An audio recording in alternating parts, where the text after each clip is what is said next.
મહાપ્રભુજી જ્યારે બ્રહ્મ સંબંધ આપે ત્યારે બ્રહ્મ સંબંધનો ભાવાર્થ સમજાવતા આપણા આચાર્ય પરંપરા આપણું વલ્લભ કુળ આપણને શીખવાડે કે દરરોજ સવારે ઠાકોરજીની સામે બેસીને કહો કે ભગવાન હું બીજો કોઈ નથી, તારાથી વિખૂટો પડેલો જીવ છું. મારે ને તારે જુદા પડ્યાને હજારો વર્ષ થયા. એ હજારો વર્ષના કારણે જે વિયોગ થવો જોઈએ, જે તાપ થવો જોઈએ, જે ક્લેશ થવો જોઈએ, એ તાપમાં તપેલો હું એકલો નહીં. મારી સંપત્તિ, મારું સ્વરૂપ, મારા સંતાન, મારું રૂપ, મારું જે કાંઈ છે એ ભગવાન મારું કશું નથી. એ બધું તારું છે. કારણ એ તારું છે એનું કારણ છે એ મારું છે અને હું તારો છું. કૃષ્ણ તમ દાસહમ, કૃષ્ણ હું તારો છું, કૃષ્ણ હું તારો છું, કૃષ્ણ હું તારો છું. આવો ભાવ બ્રહ્મ સંબંધમાં આપણે બોલીએ છીએ. એટલે કારણ કે આપણે ભૂલા પડ્યા છીએ અને ભૂલા પડ્યા છીએ એટલે જ ચારે બાજુ ગોતીએ છીએ. બાકી સાચું કહેજો, કોઈના સુખના પરમેનન્ટ સરનામા હોય. કોઈ એક સુખ એવું કહો કે બસ પૂરું થઈ ગયું. નાના હતા તો એક ઈચ્છા હતી કે જલ્દી મોટા થઈ જાય, તે મોટા થઈ ગયા. હવે મોટા થઈ ગયા તો ઈચ્છા થઈ પરણી ગયા. હા, કે જટ લગ્ન થાય, કોઈ ક્યાંક ગોતી દે, ક્યાંક ગોઠવાઈ જાય તો ગંગ ના તો ગોઠવાઈ ગયું. હવે કયો બધું પૂરું થઈ ગયું તો કે નહીં, ભગવાન એક દીકરો કે દીકરી આપી દે તો રામના રાજ.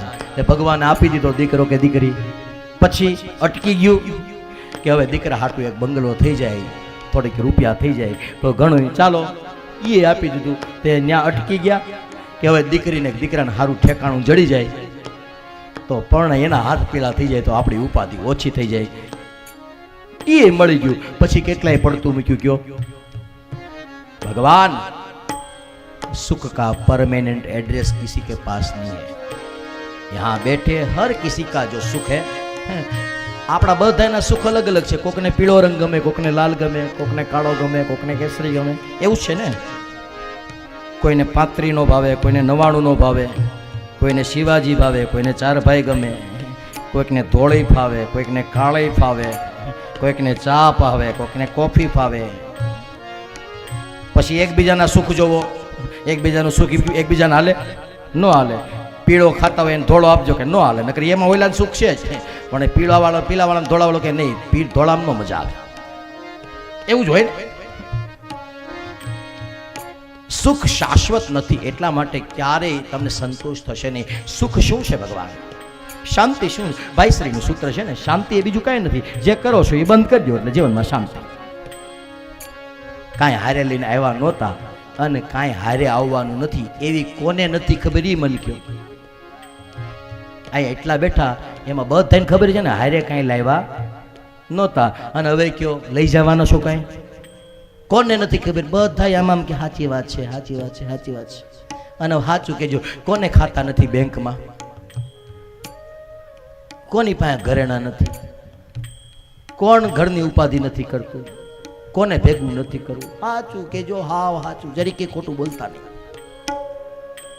નહીંતર તમે ઘડાવેલો હાર તમને દેવાના નથી. હારે એ ખબર હશે પણ પહેરવાય દેહો કોઈને?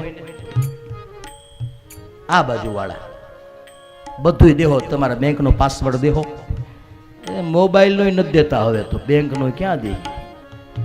કોને ખબર?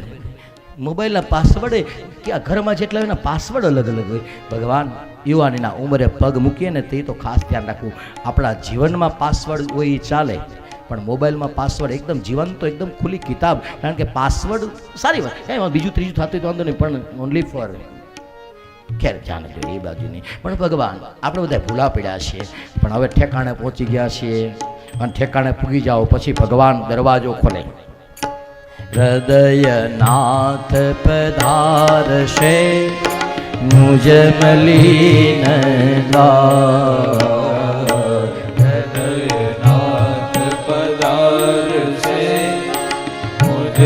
રાતે 12 વાગે ચાલશે.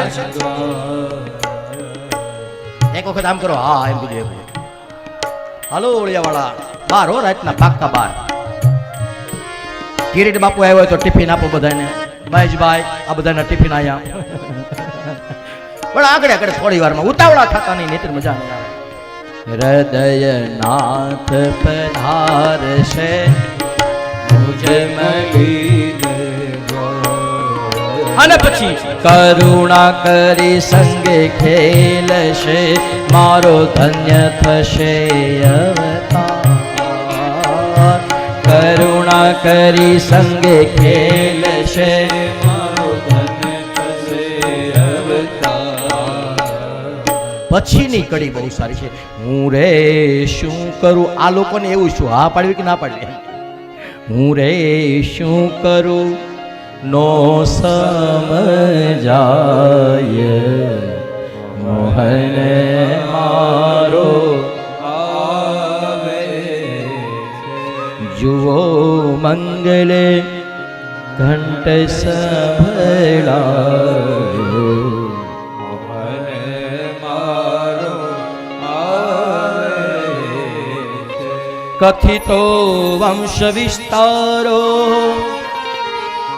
ભવતા સોમ સૂર્યયો રાગનામ ચોભયવંશ્યાનામ ચરિતમ પરમાર્ધ